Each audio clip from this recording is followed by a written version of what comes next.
mindset issues. These are the parents that are quitting. You are giving the job away. You're just at home with a messy house and you're in depression and you're, on your phone too much, Googling and all this business. Okay. So the mindset of exhaustion, frustration, and failure equals quitting. And Marguerite, who is this mom who's been dealing with her late talker her whole life and her physical issues, I asked because she said, "Can you help her?" And I said, "I can't help her. Only you can help her. I'm not in Australia. You are her mom." And then when I asked her why she's doubting her own ability to help, this is what she said. She said, I'm tired of trying because whatever you've tried isn't working. And I know that all of you have been trying. It's not that you're sitting around doing nothing. You have tried things that haven't worked. You're struggling to reconnect. Your kids are stuck in prompt dependency and avoidance and all this stuff. It is challenging. But it's not going to get anywhere unless you figure this out. And that's why we're here. Okay. So this mom is also the child's addicted to the screen because that was what she was tired of trying to connect with her child who didn't. And because she says, I know that sounds bad, but it's tough when you continually don't get the response you're after. And this again is a mindset. What response are you after from your child? She cries a lot and clicks her teeth when she's angry. So this mom is giving her the phone to keep her calm and regulated. And she doesn't know how to help her daughter, okay?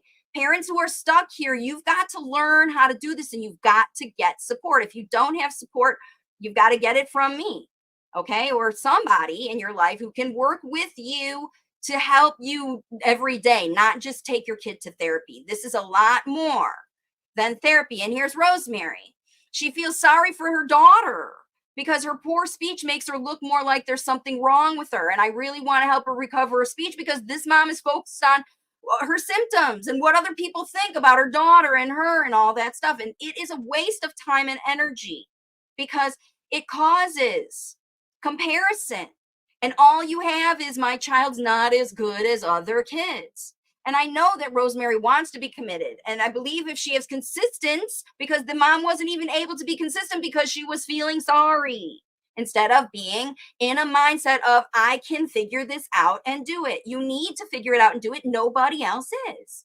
And just like Rosemary, I know a lot of you want to be committed and believe if you've been consistent, she would have improved better than she is at the moment. So guess what the strategy is? You've got to figure out how to get consistent. My workbook is an amazing tool to do that.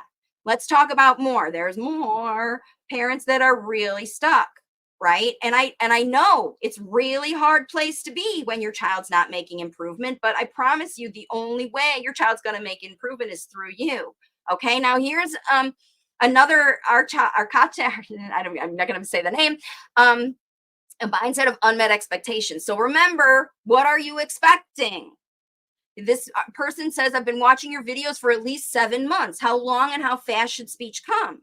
For the past 6 months, it's been very slow.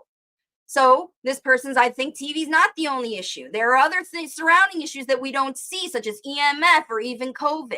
Okay, so now we're blaming things that are outside of your functional ability, your child's EMF exposure, how much vibes they got, or microwaves or whatever from the phones and stuff. You can't change that. You decreased it, you stopped it. If you're worried about these things, then you're worried about your child's diet, you're worried about all of these things. These things don't teach language. The only thing that helps a child develop spoken language is spoken language facilitation. You can't program them. They're not robots that, they're not bio lab animals that you can just put chemicals into and suddenly they start to develop skills. And they're not robots that you can program literally with things that they can do and skills. And okay, now he can touch his nose. Now he can point. I see other people, Mama Vlogs is asking about how to encourage pointing and reduce hand leading. These are things that you're trying to change in your child. And these things will stop when you start to see functional language emerge. So stop focusing on these things and start focusing on spoken language. You can teach spoken language. You can't control how many zaps or vibes or even COVID if your child got it. Yeah, a lot of kids were sick with COVID. A lot of kids had reduced COVID exposure, but brains are plastic. Little kids' brains are super plastic. And with the right kind of stimulation and activation, language facilitation, accurate language models, it's only going to happen. And it takes a lot, folks, a lot, 2 to 3 hours every single day. Your child needs to be focused and attentive and listening to language that's beneficial to help them learn functionally how to use it themselves, not just with you or in the structured situation. Follow this, get the blue square, touch your nose, whatever, but in the real life where they can meet someone somewhere and find out and ask a question about what does this animal eat, or learn something from the environment. Okay, so mindset is huge.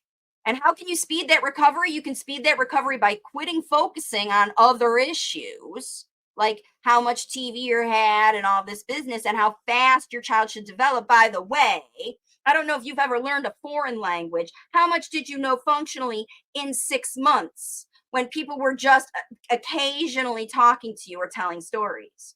Not consistently every single day, focusing on language learning and the language you need to learn for dressing and bathing and cooking and out in the wild, of the world. How do you learn how to get what you need and navigate the area and go to the store and complain about things or share your opinion? It comes from language facilitation, folks. You can't expect these things to emerge without someone facilitating them. Language is a learned behavior, okay? You can speed that recovery by focusing on not blaming someone or something for your child, but taking responsibility to fix it, okay? Yourself. So here's number three.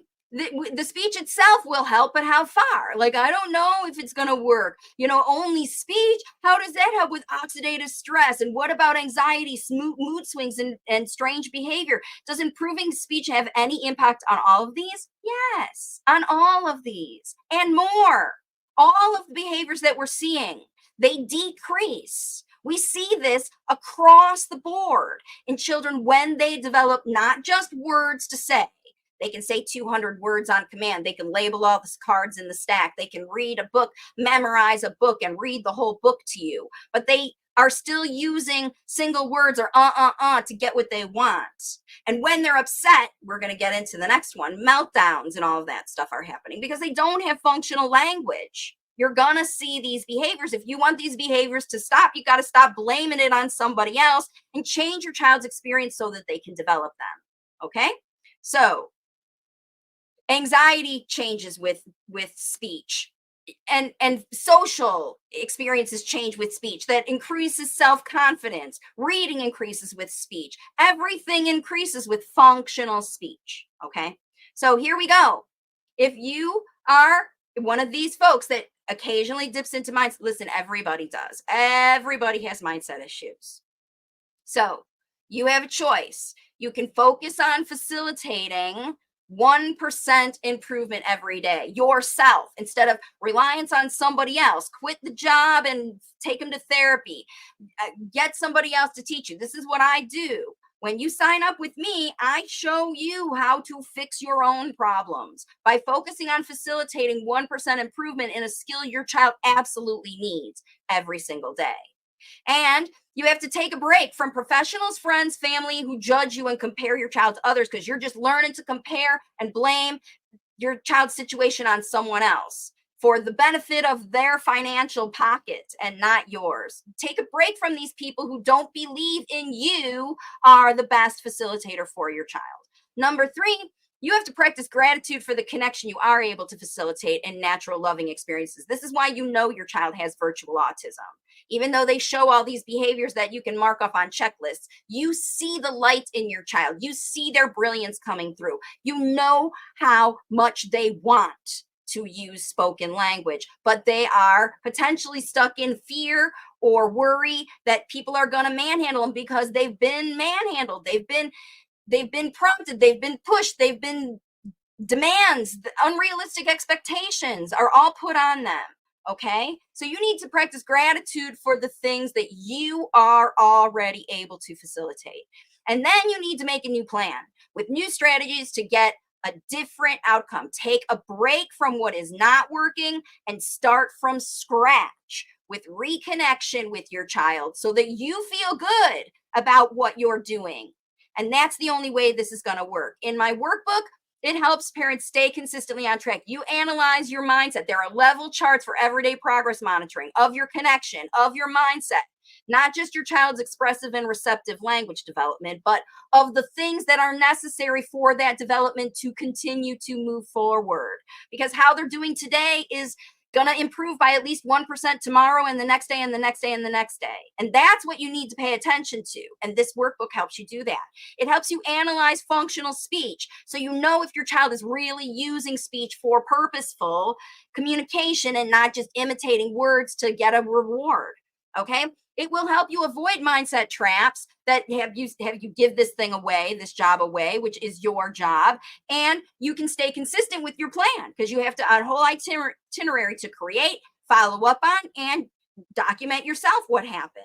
This is what you're going to use to get faster speech than therapy because you are going to be facilitating every single day.